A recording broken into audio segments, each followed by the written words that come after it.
So there's a long history, which is mostly forgotten, of communities which were built above our lakes and rivers and oceans around the world. And most of these were for access to resources and defense. But I think they have some potential solutions for the growing challenge of sea level rise and urban flooding and overpopulation. This photo is taken in Iraq in the 90s. It used to be the second largest wetland in the world at the mouth of the Tigris River.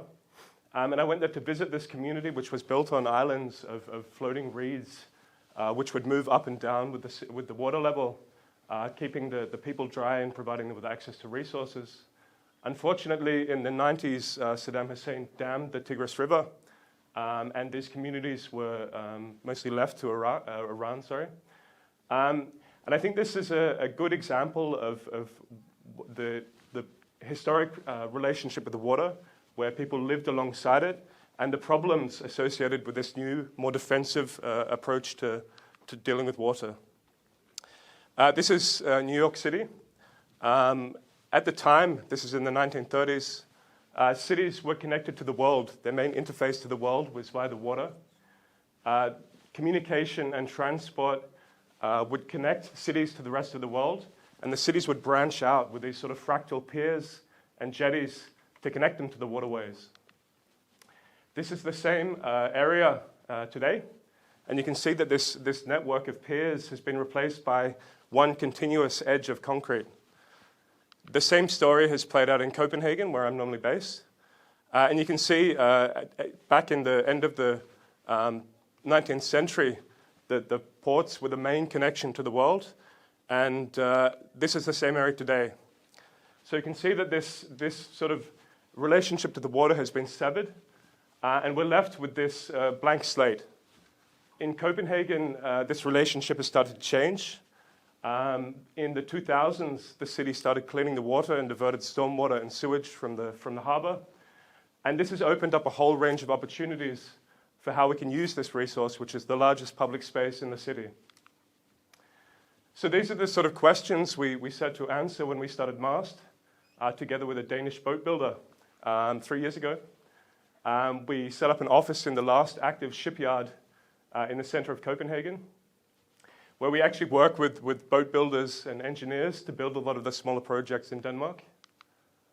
And we had no commissions or projects, so we started very small with a series of self-initiated projects in and around Copenhagen to try and reimagine how we could connect the harbor to the city. The first project we did was a very small 20 square meter floating island, which we built from timber using recycled plastic flotation with a single tree at the center. And this was a small experiment in how we can create new opportunities to use the harbor spaces.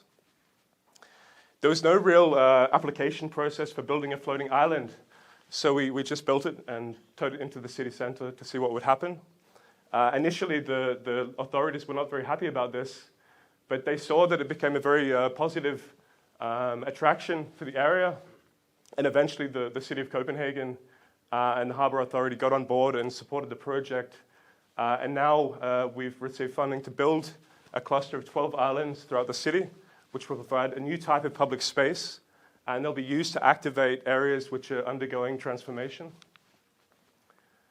We've worked a lot since then with the city of Copenhagen to provide new ways that people can use the harbour. We've built a series of swimming zones which can be moved around the city and provide access to the water. In summer, the bottom of these swimming zones is raised so that children can swim in them, and in winter, the bottom is lowered so that they can provide a sort of safe place to swim after a sauna. We've also built a series of connections to the harbour, providing new ways to use the harbour and a safe place for people to launch their kayaks or swim. This is a project we completed last summer, a temporary pavilion which allowed people in the city to try deep water solo climbing, so rock climbing in the center of the city where you fall off and then just fall into the water. And the latest project we've done with the city of Copenhagen is to provide a new type of sauna, a floating public sauna combined with a swimming zone, which can be moved around the harbour. There are 3 of these currently, and they provide access to tourists and to residents of Copenhagen and give an opportunity to use a sauna, which is free and open to all. This is a video just showing the construction of the first sauna in our shipyard. So we build a lot using cross-laminated timber, and typically using concrete pontoons, which are very reliable and affordable. We're also working on a much larger public sauna complex in Copenhagen, which will also provide the first disabled access to the harbor.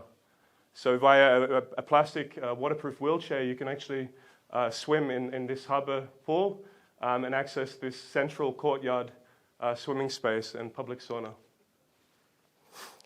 We also do a lot of traditional houseboats. It's growing in popularity in the last decade in Denmark. And there's a stock of old boats around Denmark which used to connect the different islands. And as these have gone out of service or been replaced by bridges, they make a perfect base for a floating house. This central deck, which would have once been where the cars parked on the ferry, is in this case turned into a large living space with bedrooms and bathrooms downstairs. But we see an opportunity for a new type of floating house. Most of the houseboats in Denmark and Holland and in the rest of Europe are more or less tethered to the land side, and they rely on municipal water and waste and electricity. So they're effectively connected to the grid, and they rely on these services. But we think now, with off-grid technologies, it's possible to sever this connection and create floating houses which are entirely independent from the land. So this is a project in Norway which we're developing for short-term accommodation, which will include a series of small 50 square meter floating houses which are entirely cut off from land with solar panels and batteries and actually water makers as well, and onboard waste processing. We were asked to build a new public space in conjunction with the Fulham Football Club in London. Initially, they were imagining reclaiming some of the river to make a public space in front of this new stadium. But the river in this area has already been significantly narrowed. So rather than reclaiming land, we proposed a series of public spaces which were elevated over the water, as well as this new public transport connection to the Thames Clipper network. The connection to the public transport works like a reverse amphitheater. So the area is very popular for rowing and sailing races. So when it's not being used for transportation, this is effectively a stage to watch the races on the river. And we worked with a Scottish company called Biomatrix, who make floating reed beds, to actually reintroduce some of the wetland sort of ecosystem which would have once occupied this whole stretch of river. And these wetlands are tethered to the piles and actually move up and down with the 6-meter tides, which you get in this part of the Thames.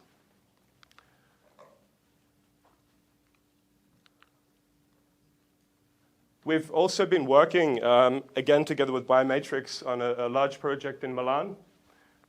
There's a former sand quarry which sits just outside the center of Milan in an interesting area which is surrounded by very disparate neighborhoods. There are low-cost housing areas, and there's one of the most expensive neighborhoods in Milan, and there's a large industrial precinct. And the municipality came to us to ask if we could turn the lake into a central park for this area. The problem was that they didn't own much land around the lake, just a thin strip of very sandy, very steep sort of lakeside, and the water level fluctuated depending on the season.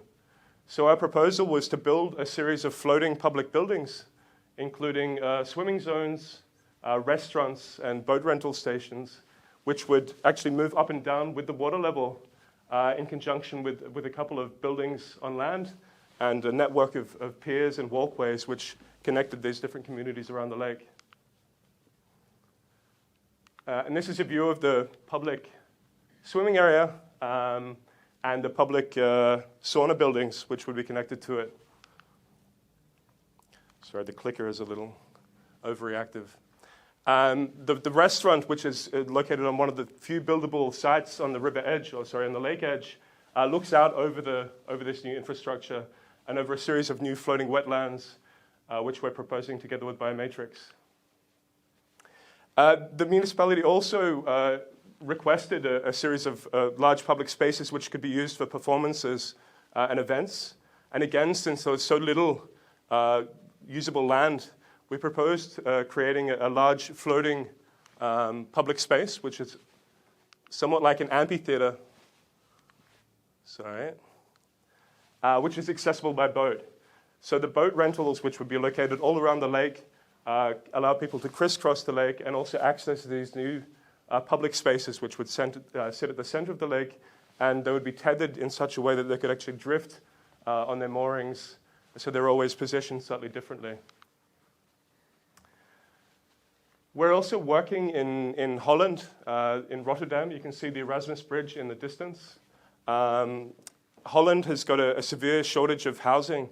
They plan to build 1 million new housing units by 2030, which is looking unlikely. And they have a significant shortage of buildable land. A lot of Holland, as you know, is sort of below sea level or in flood zone. But they do have a lot of unused harbor areas. So this dock, called Spoorweghaven, is located right at the center of Rotterdam. And it's been more or less unused for the last 70 years. So we're working with a Dutch property developer to build 100 low-cost apartments, together with a series of public spaces and some commercial districts. And these buildings would be built in a shipyard outside of Rotterdam and towed into location. That's another benefit of building on water. You don't have to have all of the construction site. You can simply build it in a shipyard and move it into location when it's ready to be inhabited. It also means that you can build something for a shorter period than you could on land. So the location here has a 20-year lease, which might be a problem if you're building on land, but in this case, the buildings can be moved to another location at the end of this lease. Again, we've been working with the biometrics to create a series of floating wetlands, which actually improve the water quality by removing nutrients and providing habitat for fish and birds and insects. So hopefully, as well as adding accommodation, we can bring some biodiversity back and actually help clean the waterways so that it might even become swimmable within a few years.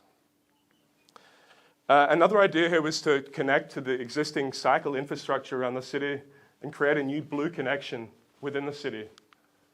So each of the apartments has access to a boat mooring, and there's a continuous ring which connects into the center of Rotterdam, so people can access their apartments by boat or by bicycle.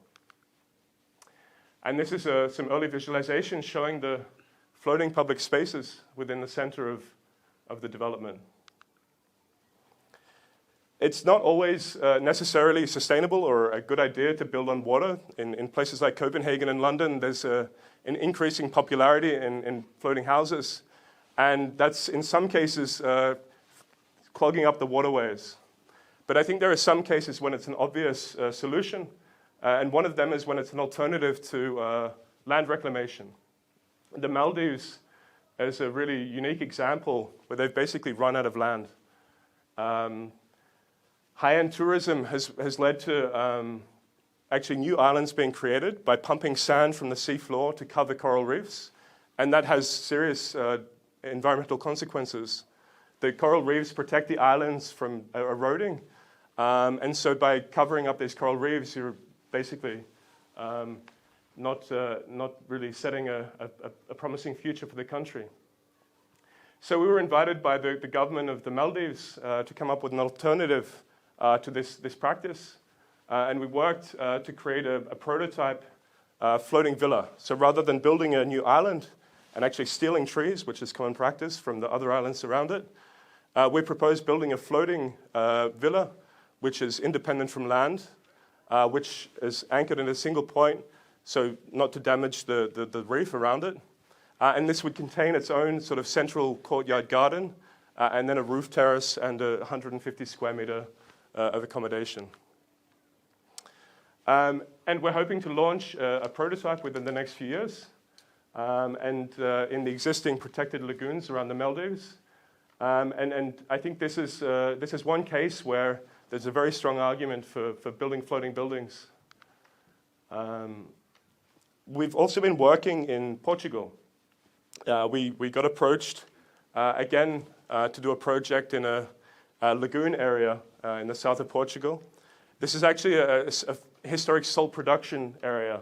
So for around 1,000 years, people have been producing salt in the south of Portugal with these extensive networks of channels where they feed salt water through. It slowly evaporates, and then it's led into ponds where it's dried out to become table salt. This area has been abandoned for 20 years and taken over by these beautiful halophytic plants and flocks of flamingos. We worked with the developer to create a series of 100, or slightly less than 100, new accommodation units which would hover over these existing wetlands so as not to damage this sort of very unique ecosystem. And again, there's a connection via bicycle and via boat. We also plan on restoring or bringing back some salt production to the area. So a small portion of the site would be actually restored to the original salt production channels, and we would introduce a new agricultural building where the salt production is undertaken. Most of the projects which I've shown and which we build in Copenhagen are built using three sort of existing technologies for building on water. The most common by far is concrete and styrofoam. It's essentially a large block of styrofoam enshrouded in reinforced concrete. And it's very affordable and very long-lasting and low maintenance, but very difficult to transport and very difficult to adjust if you have a differential weight in your house or building. Virgin plastic is also common. That's not as resilient and not suitable for larger buildings. And also, when you transport it, you're effectively transporting air around the world, usually from China. And steel, which is maybe the worst, which is typically covered in anti-fouling paint, which is toxic, purposefully toxic to the marine organisms to prevent algae and mollusks growing in the pontoon and increasing the rust. So we've struggled with these different technologies. We've used them all for different projects.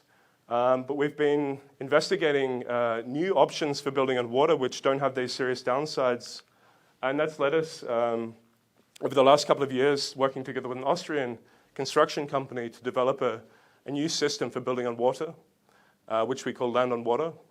And the idea is that it's a modular system which can be flat-packed and transported around the world and assembled in all sorts of configurations, allowing you to build public infrastructure or housing anywhere you like. So it's a simple concept. It's somewhat like a Gabian system for building on land, where you have a cage full of stone, but in this case, it is recycled glass flotation, glass foam. The cage works a little bit like a space frame, distributing the load between the different panels. And then we're working with the Austrian company to develop a system of prefabricated timber construction on top of this system. One of the benefits of a system like this is we're using glass, which is neutral in chemical-wise, and recycled plastic. So the idea is to actually create an underwater environment which is not excluding marine life, but is actually attractive for it. So you create a perfect environment for fish and seaweed to grow on.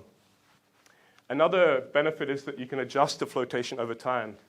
In a typical house, and I've seen this happen a few times, if you move weight around the house or if you add to it, it's a serious undertaking to adjust the trim of the building to allow it to sit flat. In this case, we've allowed for the addition or subtraction of flotation post hoc so that you can fix those problems. If you move a piano into your house, you add a bit of flotation where you put your piano. And we think that this system could lead to organically developed floating communities. There are a series of large projects around the world in Singapore and Malaysia at the moment, for example, where people are planning large floating cities designed from the top down. And our opinion is that is sort of repeating a lot of the mistakes that were made in the middle of last century when people tried to master plan cities. We think it's much more interesting to empower individuals to build on water in a sustainable way and see where that can lead. So one possible outcome of this is entirely off-grid floating communities, which are self-sufficient, This is a project in Lake Constance, which we're investigating. Lake Constance is one of the only areas in Europe with a piece of water in the center of it, which is not claimed by any country. So our Austrian client wanted to build this small floating community and drag it into the city, into the center of the lake, and claim it for his own little country. And that's an example of some of the projects we're working on, and happy to take any questions.